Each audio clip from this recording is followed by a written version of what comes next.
আসসালামু আলাইকুম। আজকের পর্বে আপনাদেরকে ভীষণ মজার একটা স্ন্যাক্স তৈরি করে দেখাবো, যেটা আপনারা ইফতারের পাশাপাশি বাচ্চার টিফিন বা বিকালের নাস্তার জন্য বানাতে পারেন, অথবা আসছে ঈদে পোলাওয়ের সঙ্গে সার্ভ করার জন্য বানিয়ে রাখতে পারেন। তৈরি করে দেখাচ্ছি কাঁচা কলা এবং চিকেন দিয়ে ভীষণ মজার একটা কাবাব। আশা করছি আপনাদের সবার পছন্দ হবে। আজকের কাবাব বানানোর আমাদের প্রধান উপকরণ হচ্ছে এই কাঁচা কলা, যেটাকে কাঁচকলাও বলা হয়ে থাকে। অনেকে এটার সঙ্গে আলু মেশান, তবে আমি আলু ছাড়া শুধুমাত্র এই কাঁচা কলা দিয়ে কাবাবটা তৈরি করে দেখাবো। এখানে আমি এক ছড়া কলা নিয়েছি, যেখানে 5টা ছোট কলা আছে। যদি লম্বা এবং অনেক বড় কলা হয় তাহলে 3 থেকে 4টা নিতে পারেন। প্রথমে কলার দুই পাশ থেকে সামান্য একটু অংশ আমি কেটে বাদ দিব, এতে করে কলাটা তাড়াতাড়ি সিদ্ধ হবে। আর এই কলাটাকে কাটার পর পানিতে 5 থেকে 10 মিনিট একটু ডুবিয়ে ভিজিয়ে রাখতে হবে, তাতে করে কলার কষটা ঝরে যাবে। তারপর পানি থেকে তুলে আমরা সেদ্ধ করে নিব।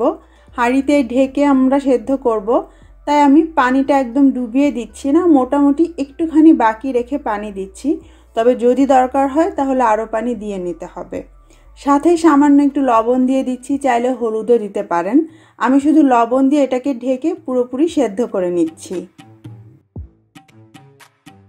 এবারে আমরা ভেতরের চিকেনের পুরটা তৈরি করব, তাই চুলায় একটা হাঁড়ি বসিয়ে তাতে 1 টেবিল চামচের মতো তেল গরম করে নিচ্ছি। তারপর এতে মিহি কুচি করে কাটা একটা কাঁচামরিচ দিয়ে দিলাম। সেই সঙ্গে আমি এর মধ্যে দিয়ে দিব একটু আদা রসুন বাটা। কাঁচামরিচটাকে তেলের মধ্যে একটু নেড়ে চেড়ে নিয়ে তারপরে বাটা মশলাটা দিচ্ছি। এখানে 2 চা চামচের মতো আদা রসুন বাটা আছে।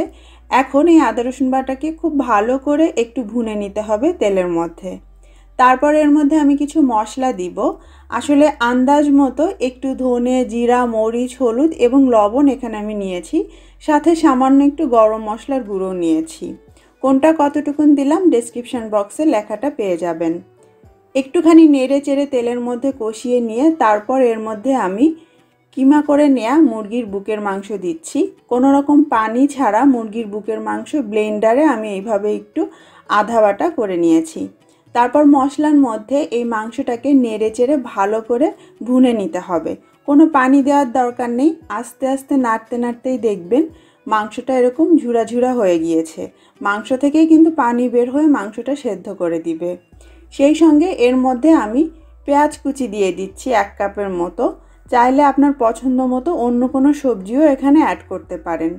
তারপর এই পেঁয়াজ কুচি দিয়ে ততক্ষণ নাড়বো যতক্ষণ না পেঁয়াজটা একদম নরম এবং ট্রান্সপারেন্ট হয়ে আসছে। এই যে দেখতে পাচ্ছেন আমাদের কিমার পুর কিন্তু একদম তৈরি হয়ে গিয়েছে। এখন আমরা এটা নামিয়ে ঠান্ডা করে নিব। এদিকে কলাগুলো সেদ্ধ করে নেওয়ার পর আমি কিছুটা ঠান্ডাও করে নিয়েছি। এখন কলা থেকে খোসা ছাড়িয়ে নিব। কলা যদি ভালো মতো সেদ্ধ হয় খোসা খুব সহজেই এইভাবে ছাড়িয়ে আসবে। আর ভেতরের এই সেদ্ধ কলা দিয়েই আমরা কাবাব বানাবো। তবে কলার খোসাটা কিন্তু ফেলে দিবেন না। চিংড়ি দিয়ে ভীষণ মজার একটা ভর্তা তৈরি করা যায় এই সেদ্ধ কাঁচা কলার খোসা দিয়ে। কিভাবে তৈরি করতে হয় তার লিংক আপনারা ডেসক্রিপশন বক্সে পেয়ে যাবেন। এবারে এই কলাগুলোকে খুব ভালো করে একটু ম্যাশ করে নিতে হবে। কলাটা হালকা গরম থাকতে থাকতে যদি আপনি ম্যাশ করেন তাহলে খুব মিহিভাবে এটা ম্যাশ হয়ে যাবে। কাঁটা চামচ দিয়ে প্রথমে একটু ভেঙে নেওয়ার পর তারপর হাত দিয়ে আমি ভালো করে চটকে নিব, যাতে ভেতরে কলার কোনো দানা না থেকে যায়। যদি সেটা না পারেন চাইলে কিন্তু একটু বেটেও নিতে পারেন। করতে হবে একদম মিহি করে ভর্তা, ঠিক এরকম। তারপর এর মধ্যে আমি একটু ডাল বাটা দিয়ে দিচ্ছি 1/4 কাপের মতো। এটা অপশনাল, যদি না চান বাদ দিতে পারেন। আবার ডাল সেদ্ধ করেও বেটে দিতে পারেন। আমি কাঁচা মসুরের ডাল এখানে বেটে দিচ্ছি। এই টিপসটা আমি পেয়েছিলাম আমার শাশুড়ি মায়ের কাছ থেকে। উনি কলার কাবাবে সবসময় একটু ডাল বাটা ব্যবহার করতেন। ডালটা ভালো করে কলার সঙ্গে মিশিয়ে নেওয়ার পর এইবারে আমি এর মধ্যে কিছু মশলা মেশাবো। প্রথমে আমি এতে দিয়ে দিচ্ছি 3টা ভাজা শুকনো মরিচ। কতটা ঝাল আপনি রাখতে চান সেই হিসেবে মরিচ ভাজা এখানে দিতে হবে। সাথে 3 কোয়া রসুন আমি পাতলা করে কেটে তেলে ভেজে নিয়েছি, সেটাও দিয়ে দিলাম। এবং দিয়ে দিচ্ছি মাঝারি সাইজের একটা পেঁয়াজ কুচি, যেটাকে আমি তেলে এইভাবে বেরেস্তার মতো করেই ভেজে নিয়েছি। একটুখানি দিয়ে দিচ্ছি ধনেপাতা কুচি, এটা অপশনাল, না থাকলে বাদ দিলেও চলবে। তারপর দিয়ে দিচ্ছি স্বাদমতো লবণ 1 চা চামচের মতো প্রায়, এবং একটুখানি 1/4 চা চামচ দিয়ে দিচ্ছি টেস্টিং সল্ট, যদি না চান বাদ দিতে পারেন। 1 চা চামচ দিয়ে দিচ্ছি ভাজা জিরার গুঁড়া, এবং যে তেলে আমি রসুন পেঁয়াজ মরিচ ভেজে নিয়েছিলাম সেখান থেকে 1.5 টেবিল চামচের মতো তেল এখানে দিয়ে দিলাম।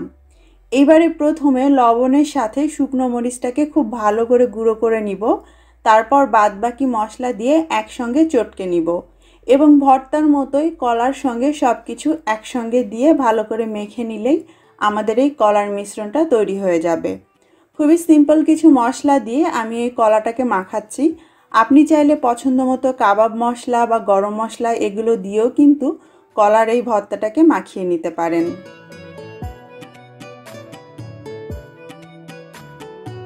এদিকে আমরা যে চিকেনের কিমা রান্না করে রেখেছিলাম সেটা মোটামুটি ঠান্ডা হয়ে গিয়েছে। এই কিমাটা আপনি দুইভাবে এই কাবাবে দিতে পারেন। সরাসরি কলা ভর্তার সঙ্গে এটাকে চটকে মেখে নিতে পারেন, তবে আজকে আমি পুর হিসেবে এই কিমাটা ব্যবহার করছি। হাতে একটুখানি তেল মেখে নিয়ে কলার মিশ্রণ থেকে একটু অংশ কেটে নিলাম। যতটুকুন আপনি বড় বা ছোট করতে চান সেই হিসেবে মিশ্রণ নিতে হবে। তারপর মাঝখানে সেই রান্না করা কিমাটা দিয়ে দিচ্ছি।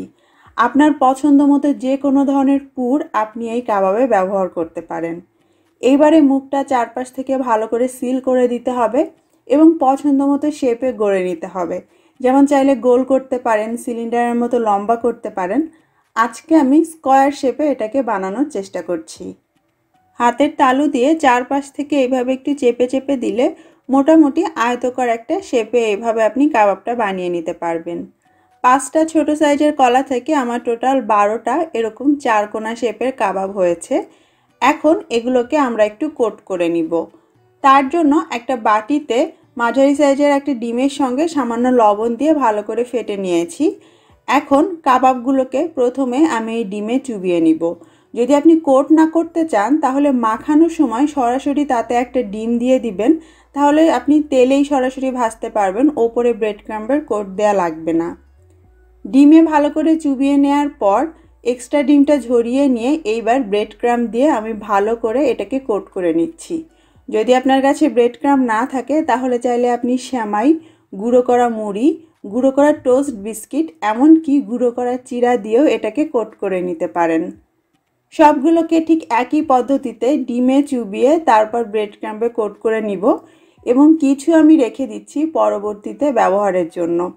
মাঝখানে কোনো কাগজ বা পলিব্যাগ দিয়ে রাখলে একটার সঙ্গে আরেকটা লেগে যাবে না, সহজেই আপনি ডিপ থেকে বের করে ব্যবহার করতে পারবেন। এটাকে আমি ভালো করে ঢেকে ডিপ ফ্রিজে রেখে দিচ্ছি। প্রায় 1 মাসেরও বেশি সময় ধরে এটা ফ্রিজে ভালো থাকবে। এবারে ভেজে নেওয়ার পালা। আর ভাজার জন্য তেলটাকে ভালো মতো গরম করতে হবে। কাঠের কোনো স্টিক বা খুন্তি দিয়ে আপনি চেক করে দেখবেন, যদি তাড়াতাড়ি বাবল উঠে তাহলে বুঝবেন তেল গরম হয়ে গিয়েছে। তারপর এর মধ্যে বানিয়ে রাখা সেই কাবাবগুলো দিয়ে ভেজে নিতে হবে।